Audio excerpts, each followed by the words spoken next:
Okay, so the Montreal Canadiens last night would play their very first game of the Western Road Trip against the Calgary Flames. Yes, it was late. Yes, I was pissed off. And yes, the game didn't even come off last night until about 1 a.m. here on the Rock. But I was okay with the final score. The Habs would win this game by a score of 2-1, but they didn't look good doing it, did they? The shots in this one were 46-19 in favor of the Calgary Flames, and this morning Jake Allen is a wanted man in Calgary for theft. Jeez. Now, while the big talk of the game was about the return of Sean Monahan in Calgary, for me, personally, it was about the unchaining of Juraj Slafkovsky. St. Louis over here finally decided to give the kid some line mates other than Harry and Lloyd. And what happens? He scores a goal like 10 seconds into the game. The puck is dropped and Sean Monahan chips the puck into the Calgary zone, and for some reason we got Markstrom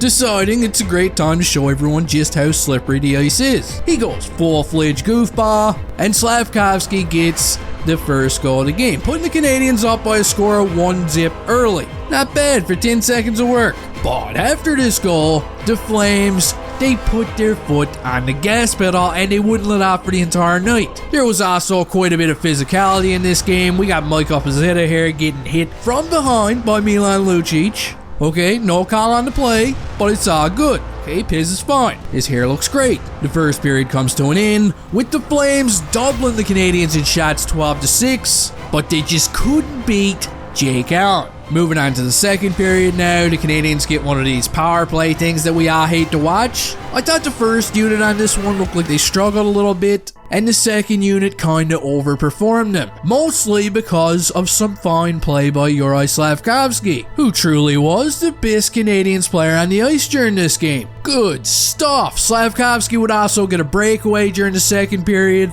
Look at this release, lifts his leg, fires his shot, and bam, right off the post. He was that close to having his very first 2-goal game. Now, shortly after this breakaway attempt by Slafkovsky, the Flames' hard work finally pays off. Mike Matheson is involved into a race for the puck.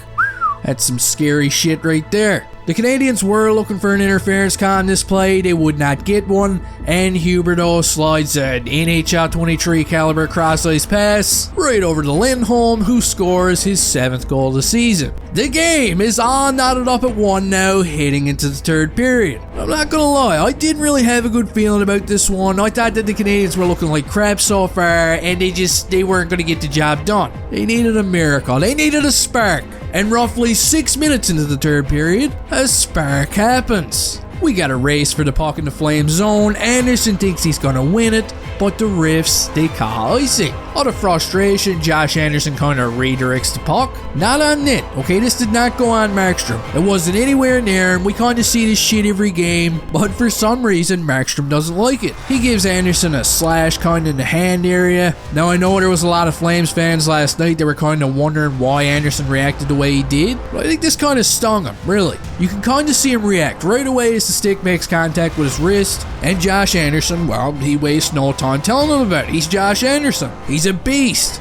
I thought it was hilarious. And I'm sure Markstrom didn't want any of this. I mean, Anderson's a tough customer, but I mean, he shouldn't have chopped at him either. Now we get Mangiapane, or whatever the hell his name is. He gets right in there to defend his goaltender. The guy's last name kinda sounds like the brand of an orange, and he also just happens to be the size of an orange. But we do gotta give him some credit for stepping up to the plate and confronting Josh Anderson. Anderson wasn't gonna fight this guy at all. He just wanted to have words with Markstrom, so they just kinda hug it out as they go into the corner. But the refs, of course, what do? They do what they always do. They take one. They give Mangiapane the only penalty for this. And I gotta say, I know why Flames fans are upset. Okay, if this was at the other end of the rink and we saw friggin' Cole Caulfield try and rough up a guy like Milan Lucic for getting in Allen's face, yeah, we wouldn't have liked that either. This guy didn't even really do anything. He was about as harmless as your friend's chihuahua when you walk in the front door. Just a bark and no bite.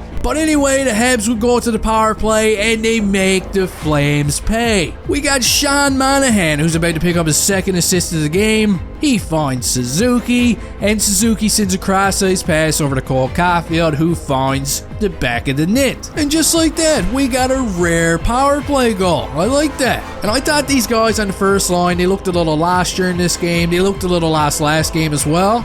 But you gotta give credit where credit is due. Not a whole lot of glorious opportunities this game, but they did capitalize on this one to give the team the win. Now right after this goal, the Flames would make their final push. They had plenty of chances, but Jake Allen was he was a thief. Gets the job done, even stacking the pads here, going full-fledged Dominic Allen. And yeah, he steals 2 points from the Flames. I mean, I can't say it was a good team effort overall for Montreal, but there was some good individual efforts within the game. Okay, Sean Monahan gets 2 assists on his return to Calgary, and it's kind of neat because Sean Monahan came into this game, he was kind of banged up. There was some reports that he was wearing a boot on one of his feet due to an injury, but he suffered it out and he played a good game. Then of course we got Slavkovsky, who got bumped up into the lineup. He made the best of his opportunity. There's no way he's going back down to the bottom lines now, right?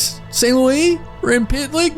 No, St. Louis. Keep Pitlick's name out your mouth. And of course, last but not least, Jake Allen. Man, looked like deep fried dog shit during his past couple of performances, but this game, he looked like the man who stole 2 points from Calgary. And that does it for this game review. Let me know what you thought of this one down in the comment section. Don't forget to cross-check the like button in the guts before you leave here. And hey, I'll see you next time.